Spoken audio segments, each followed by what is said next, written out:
اٹھتی ہے دل سے فغاں بے اختیار، ہائے وہ غزنی وہ درینہ دیار، وہ دیار و کاغ و کو ویرانہ ہے، سچوت و جاہ و حشم افسانہ ہے یہ گنبد مطاف آسمان، تربت محمود سلطان کلا، طفل ہو کوثر سے جب پاکیزہ کام، منہد میں لیتا ہے پہلے اس کا نام، کوندے لیکن تیغ بے نہار سے، کب کپائیں دشت و در یلغار سے،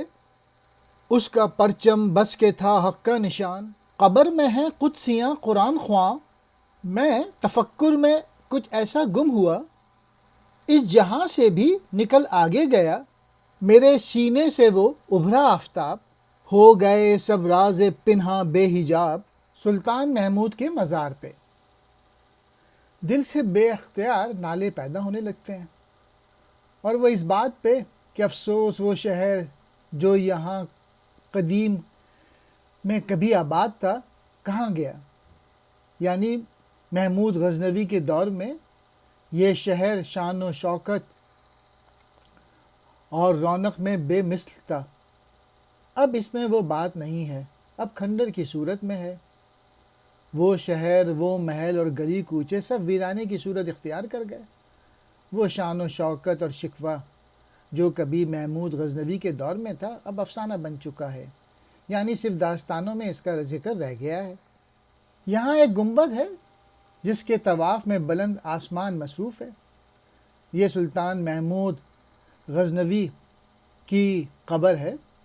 محمود کی عظمت کے حوالے سے آسمان کے طواف کی بات کی ہے، وہ محمود کہ جب کوئی بچہ اپنی ماں کے دودھ سے ہونٹ دھوتا یعنی بولنے کے قابل ہوتا تھا، وہ جھولے میں سب سے پہلے اس محمود کا نام لیتا تھا۔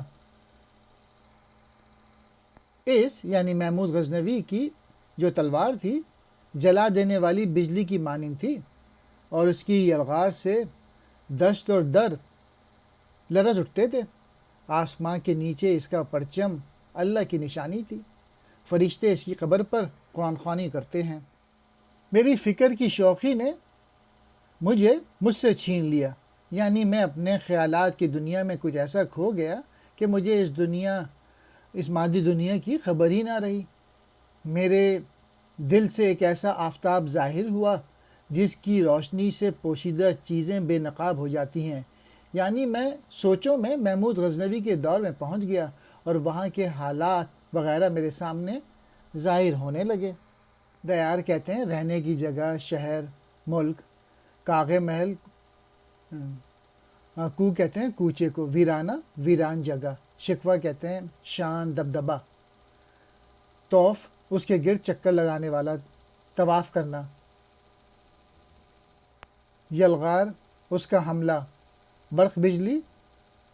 کہتے ہیں بجلی کو، سوزاں جلا دینے والی، بے نہار جس سے پناہ نہ مل سکے، جس کی کاٹ سے نہ بچ سکے،